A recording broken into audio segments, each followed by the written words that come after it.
She's the only person I know who had a street named after her in New York.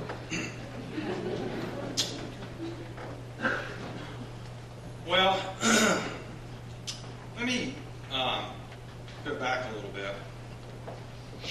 When I was in college, I had a summer where I couldn't find a job, and so somebody told me about a guy who was getting ready to build an addition onto a house. It was a really large addition. And I sort of knew of him, being in the area. This was in Sylvan, North Carolina. Anybody here from Sylvan, North Carolina? Some people have been there. Anyway, I got on the job, and they were just in the foundational stages of it. And they had set up the corners. They used to call them batter boards, but set up the corners. And they were measuring for the footings. And you got to realize I had worked on commercial construction jobs through high school, but I'd never done any residential work. And so foundations were like, I didn't know what they were doing. And the guy was a little short-tempered, and so he asked me, he said, I'm going to give you the dummy end of the measuring thing here. I want you to go out and go over to the corner. And while I was following over some of the strings and stuff, I thought he meant going straight down to the corner. He goes, no, that corner, diagonally from me, son. So I get over there, and I'm holding it to where the lines are crossed so he can get a diagonal measurement. He's trying to square it up, I didn't know what he was doing. So then he says, go to the other corner, and I'm watching him where he moves so I could just go opposite, and have the dummy end, and I'm holding it, and he measured, and he said, well, it's 2 inches off. So I showed my ignorance, and I said, well, that's not a big deal, is it? I wish you could have seen the look on his face. It was like, and I'm going to give you the cleaned up version. What he said, son, or at least it started with an S. What you need to know is if I'm an inch out of square down here, he said, I'll be out a foot when we get up to the top. That stuck with me. Now, what I didn't realize is how true that would come to be years later. Silva again. I'd actually moved away from Silva and came back to Silva. Nobody ever goes back to Silva, so that was a whole other story. But anyway, back in Silva, and it was the winter time. It was in February. I had a good friend of mine, R.B. Danner, and R.B. Danner, he was a builder, but he was at a rock and a hard place. Jobs are hard to come by unless you've got some houses lined up for the wintertime. And he had some, but they weren't coming until later. So he was at a rock and a hard place, and he needed to work in the worst kind of way. Just outside Silva, they were building this. It was a brand new kind of motel, and it was U-shaped. Nothing was connected, but 2 freestanding motel with numerous units. And then the back part was kind of like the hospitality area with a small little restaurant. And RB came in just to bid because the walls were up and the foundation had been poured. There were slabs, the walls were up, and the rafters were up. And all RB was bidding on was literally to put the plywood, the sheeting on the roof, the tar paper. And he had already subcontracted the roofers. He wasn't going to do that work. We already had them to come in behind him, and just to get the roof area finished, or dried in kind of. And so it was supposed to just take about 3 to 4 days, and that's what he figured on. And we actually got rained on Monday, and so we came in on Tuesday, and it was Soup City, nothing like working in good clay. And so he started running the plywood, and so he chalked his line and started moving across the top. And we got the first row of plywood done, and we began to realize something was really wrong. Because we were having to, I'd lean back and push with my feet to get the rafters moving so we could nail on there the plywood. It was something was wrong. And so as we started getting farther and farther towards the top, it got worse and worse. And we're having to cut all this plywood in crazy kind of angles to get it to fit. And, this has taken like forever, and RB is just losing it, And then it just kind of dawned on us that was the first one. And we had 2 more units to do, and we barely got finished on Friday. And it was all because not a single one of those foundations were square. They were off, every one of them.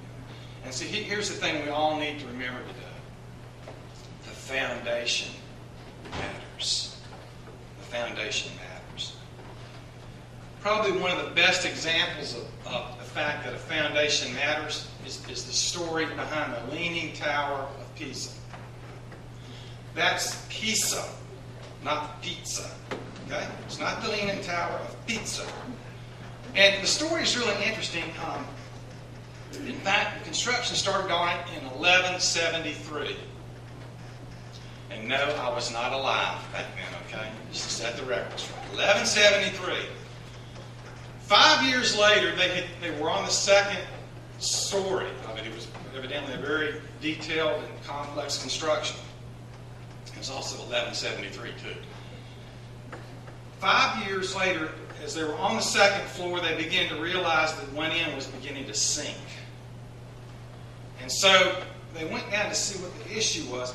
And it's hard to believe it, but it was only a section of the foundation, less than 10 feet, was in this subsoil that was unstable. And as it began to sink, the foundation began to sink as well, too. And the whole building began to have a tilt to it, so they stopped construction to figure out what to do next. Well, it was a municipal building and governments get involved. And you know how things work so well when the government gets involved. Doesn't it work really well? And there was also a war, too. And so, to make a long story short, about 100 years later, no, I'm not kidding, they started up on the construction again. Well, in all of that time, the soil had stabilized. And so they began to continue the work on the Leaning Tower of Pisa. The only problem was, in order to compensate for the tilt, they had to make the lower end, the floors all had to be raised higher on one side than on the other. The walls had to be higher on one side than the other to make it all kind of level. And so, to this day, if you think about it, the Leaning Tower of Pisa stands as a reminder that foundations matter. And that's just not confined to construction buildings. Good, solid foundations apply to our spiritual lives as well, too, don't they? In fact, the Apostle Paul not only preached it, he based a whole theology on that assumption of solid foundations. And he's writing to the church at Corinth. In the 3rd chapter, we find these words, and he shifted metaphors, and he starts saying, by the grace that God has given me, I laid a foundation as an expert builder. And then a caution. But each one should be careful how they build. For no one can lay any other foundation than the one already laid, which is Christ Jesus. The sad truth, though, is that not everybody chooses to lay a foundation of their life on Jesus Christ. In Psalm, the Apostle Peter, writing to his little church, uses an illustration from Psalm 118:3 as an illustration. In it, he says these words. He's literally quoting from the Psalm. The stone the builders rejected has become the chief cornerstone. See, Peter realized, like most of us have realized, when you only lay part of your life on the solid foundation of Jesus Christ, the part that is not laid on Jesus Christ will have problems. Building just part of your life on the foundation of Jesus Christ is not enough. It's not enough. It's that part of our lives that we build not on Jesus Christ that every single time will begin to have a shift it will begin to have a dangerous lean in it. And here's the issue, is that we will all make all kinds of construction compromises to keep it from completely falling down. It doesn't matter whether you build it on the curve like the Leaning Tower of Pisa was built, or whether you make one part of your life a little higher while you make the other a little lower so it'll equal out a little bit like they did the Leaning Tower of Pisa. From any angle that God is looking at, it tilts. It is no longer solidly, spiritually, and structurally aligned with Him. And that's a problem.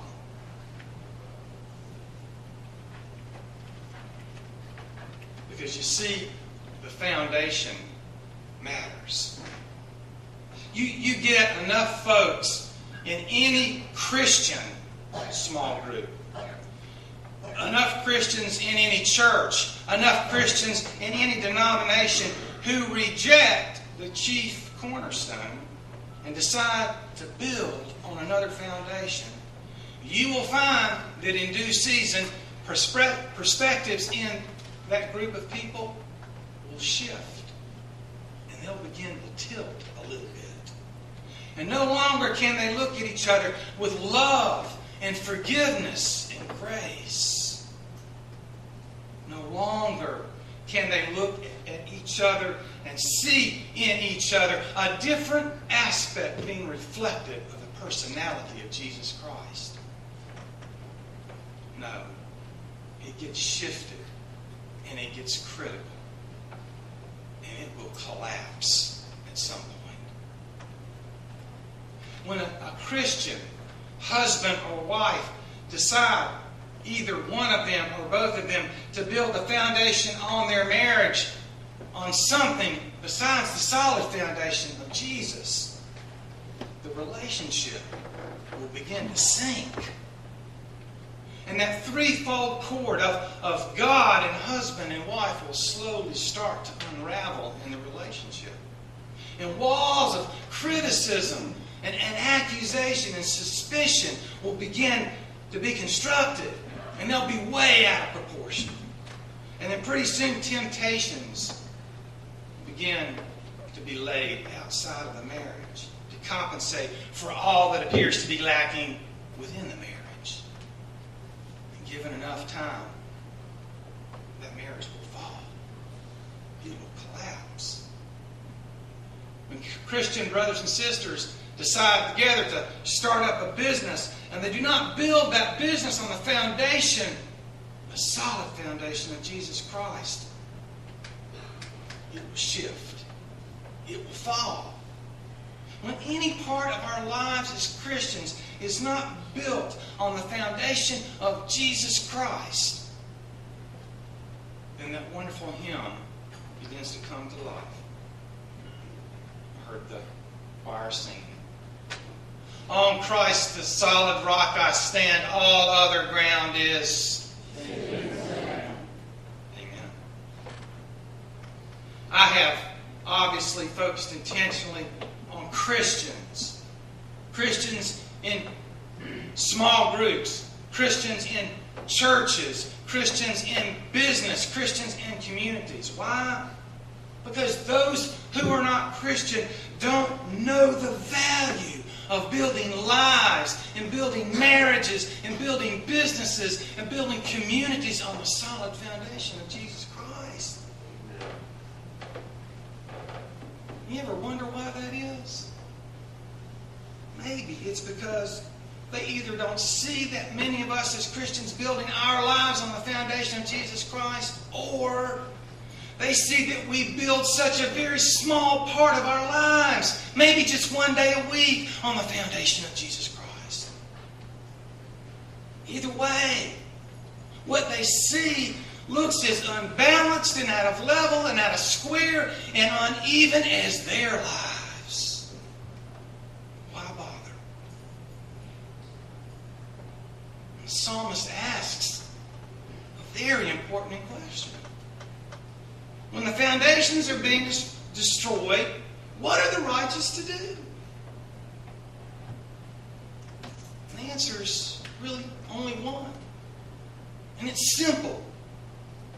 But it is not easy. We have to rebuild from the foundation up. Bearing in mind, each one should be careful how they build. For no one can lay any other foundation than the one already laid, that of Jesus Christ.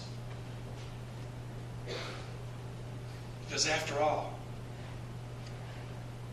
the foundations matter. Let us turn in our hymnals this morning. We'll, as we normally are. Page 11.